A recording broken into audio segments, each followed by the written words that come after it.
Hey guys, welcome to the Shermichael Singleton Show. I'm your host, Shermichael Singleton. And if you've ever watched me on CNN, you've seen me talk since Liberation Day, which was in early April when Donald Trump announced all the sweeping tariffs on a plethora of different countries.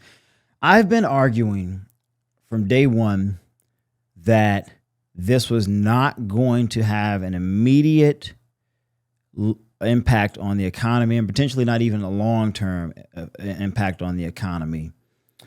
Based on the years of COVID, based on the fact that businesses want to grow, people want to work, people don't want to go back to that. And every single time I was on CNN, on Abby Phillips' show in particular, people would say, "Oh, you're making it up. You're lying."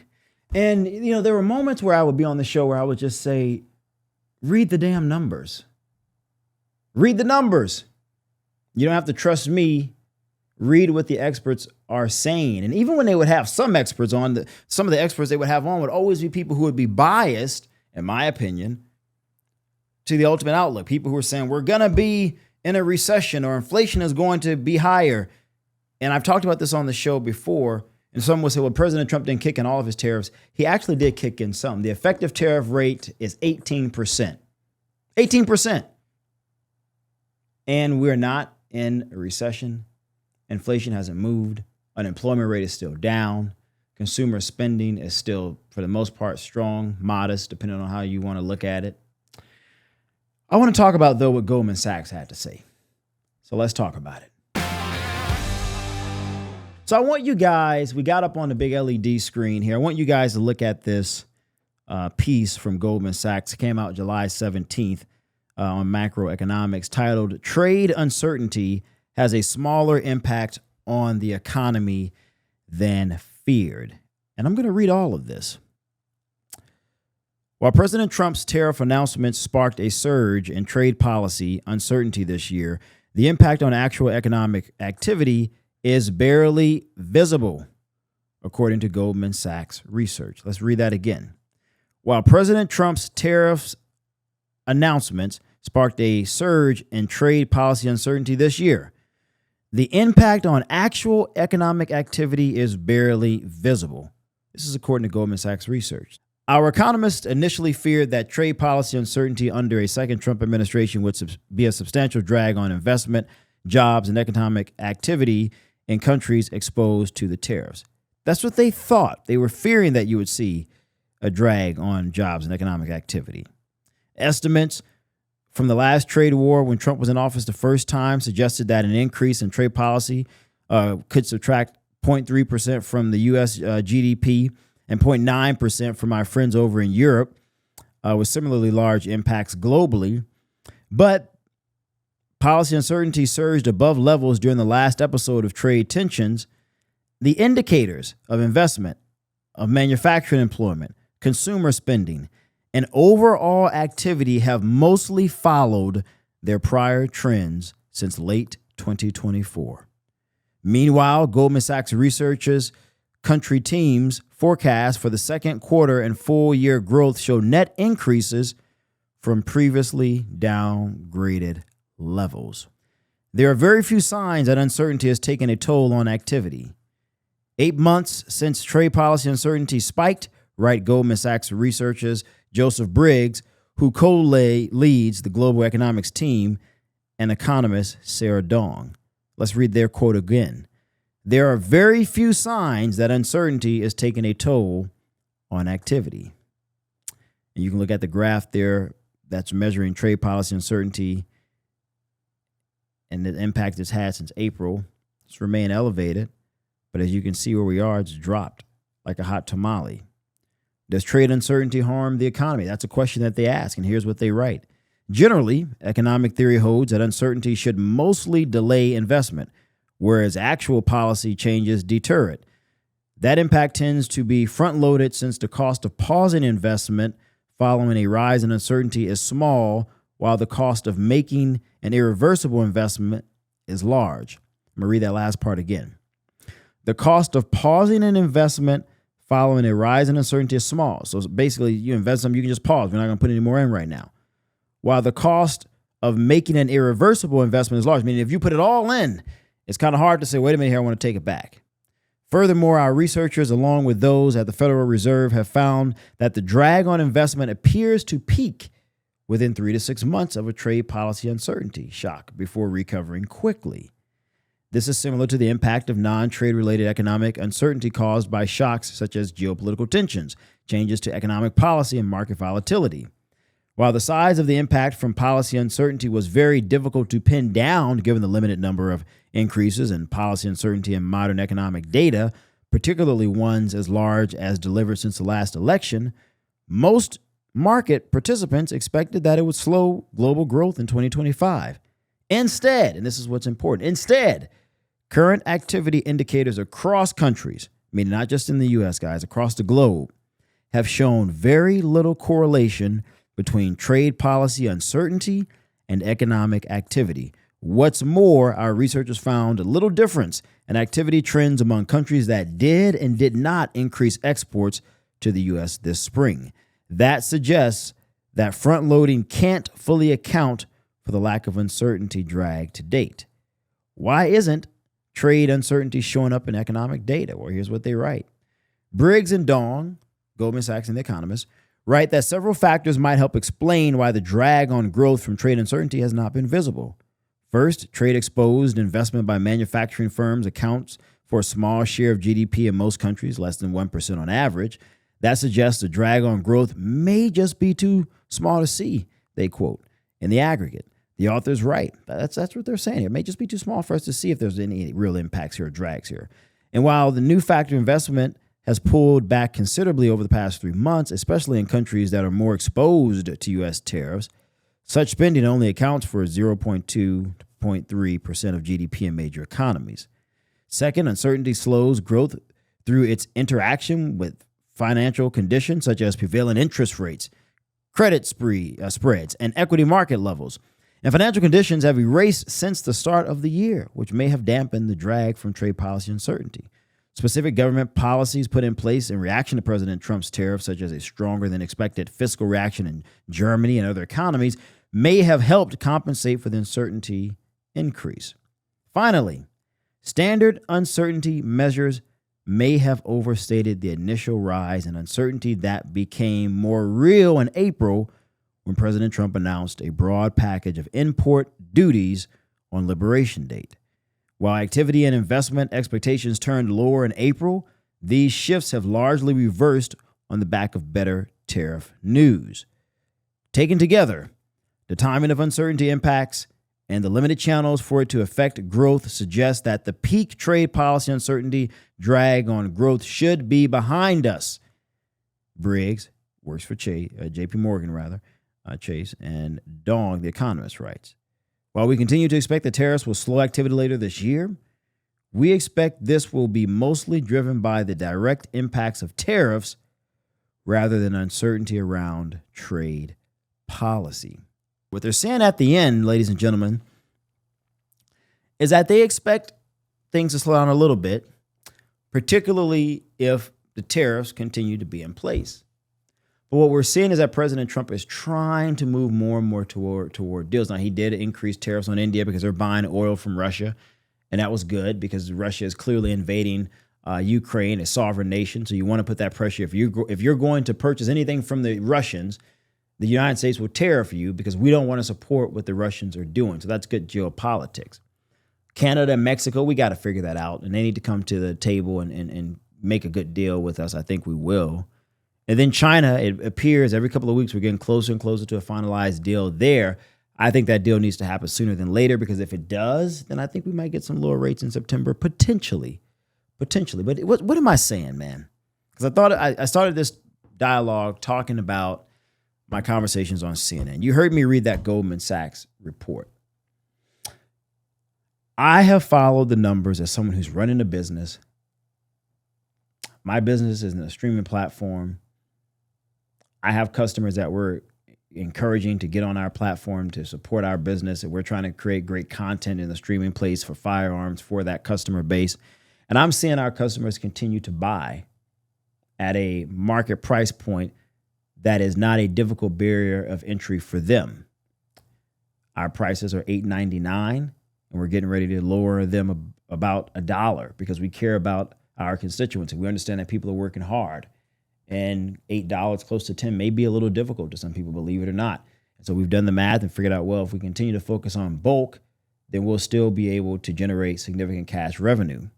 We looked at our yearly model, our annual model, and realized, some of our people have said, hey, this is just too high. I can't afford $100 a year. This is really high. I want to support you guys. I love this content, but can you please bring it down a little bit? We said, not a problem. We're going to be bringing that price down a little bit slightly pretty soon as well. But the point that I'm trying to make here is that someone who's running a business, I'm seeing in real time what consumers are asking for and how they're spending their dollars. And one of the first things that we know is when people are really, really struggling, when they're really feeling the pinch, some of the first things that they cancel, subscriptions, whether it's gym memberships or Netflix, Apple, Hulu, HBO Max, or my streaming platform, We The Free, which I highly recommend you guys check out if you're watching this video on YouTube or somewhere across my social media, wethefree.com. Again, that's wethefree.com. And what we're seeing is that people are continuing to join because like other businesses, which is why I've not been worried about the economy going down, is because other businesses are going to look at the wins and they're going to say, well, we got to make some adjustments for our customers. We don't want to pass all this price on to them, but we got to make revenue as well. So maybe we'll increase prices a little bit here and there, but overall, we're going to try to do the best we can to be considerate of what the consumer is going through. That's how you make a business successful. And not only that, you also build significant loyalty, brand loyalty with your customer base because the customer recognizes that you understand what they're going through, but you want to continue to deliver to them a product that is worth their hard-earned cash. You're just simply saying, just stay with us. We'll get through this storm together. We're going to do what we can do on our end to eat up some of this. And that's what a lot of the big companies are doing.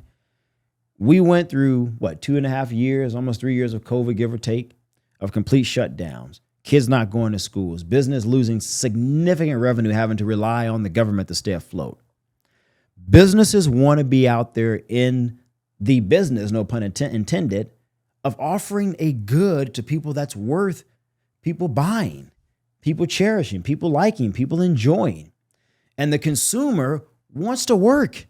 Most of us out there are hardworking people. People don't want to rely on the government for the most part. Most people want to get a good paying job, making a good wage, where they can take care of themselves, their families, and take care of the things that they need and the things that they might enjoy when they have the opportunity to do so. So I'm not surprised that unemployment numbers have remained for the most part low. Why? Because people want to work and they're out there looking for jobs. Companies are looking to hire people. And companies are looking at different partnerships. We're seeing various mergers and acquisitions occur, particularly in the media space. And so while there's, concern about AI, that's something that's a very valid point. As of today, though, the dynamics that we're currently experiencing today are not bad. They're not exceptional, but they're not bad. And what that means is we have considerable room for the furtherance of growth, of economic activity that is expanding versus constricting.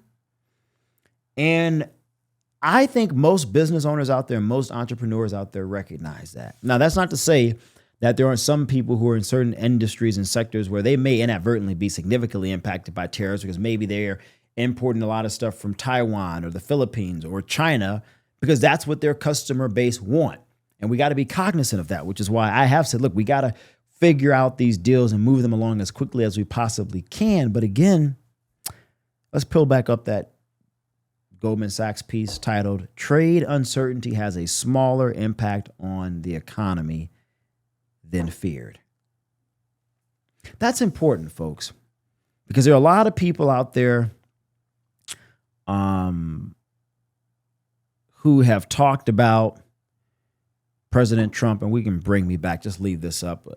I'm talking to my producer guys when I'm sort of saying, hey, do this, do that, if you're wondering. A lot of people have said that this is going to tank the U.S. economy, and it has not. And look, I'm not saying that President Trump has been perfect about this. There are some aspects of this that I disagree with, or that I said on TV, Mr. President, this could be a little different, more effective of an approach. But is it not fair for a baseline tariff to have a certain level of equilibrium. Now, we understand that we have the biggest consumer economy in the world, 16 to 20 trillion, depending on which analysis you want to accept, based on the methodology, of course. So we're naturally going to buy more because we are the biggest. But just because we're buying more doesn't mean that we should be more burdened on our exports than the imports that are coming in from other people. Why is that fair? Versus saying, how about we all have a flat line, a tariff on each other, number one, or there are things you have we want, and there are some things that we have that you're not getting that you should be getting because we're propping you up. There are many smaller countries, Philippines, Taiwan, where, yeah, they trade to a lot of different countries, but it's predominantly the United States that's propping a lot of these places up, even China.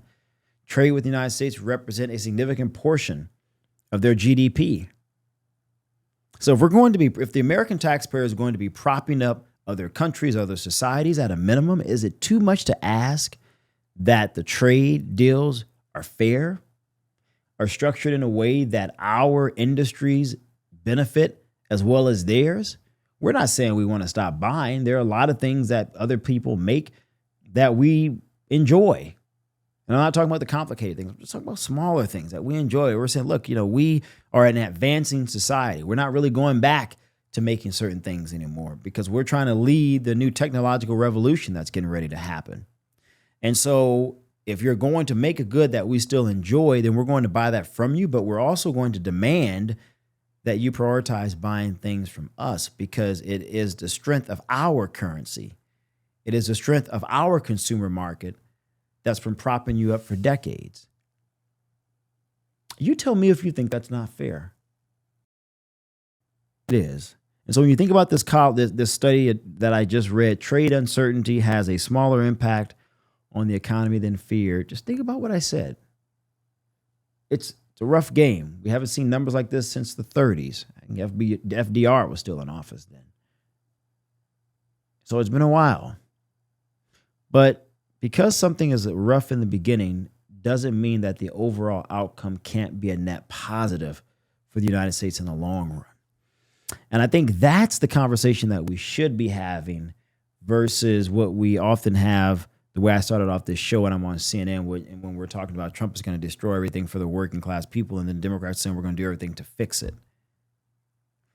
That's not giving any nuance to the technicalities and the functionality of how all of this stuff works and goes together. And we should do that. And I'm not saying people can't disagree with me on this point. Of course you can disagree with me on this point. You have every right to. But what I am saying is this. Think about what could be and should be beneficial to the United States in the long run. And that is fair trade. That's, if we're importing a lot from you, you got to import something from us. And you got to pay a little bit on that. And some people say, well, how is that fair?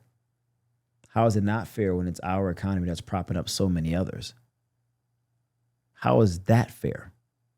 So if we're going to be propping you up, you can afford to pay just a little bit more. Just a little bit more. That is not an unreasonable disposition to hold and to argue. I'm Shermichael Singleton. I appreciate you for watching this episode of the Shermichael Singleton Show. Check out additional episodes on WeTheFree.com. We have a litany of great political analysts and commentators, as well as a lot of firearms and action-oriented content. Go check us out. WeTheFree.com. Again, WeTheFree.com. Drop your comments below the video if you're watching me on YouTube, and let me know what you think about my articulation of the economy and some things to consider. Do you agree, disagree? And if you disagree, tell me why. If you agree, tell me why. I look forward to engaging with you in the comment section. Take care, and I'll see you next time. God bless.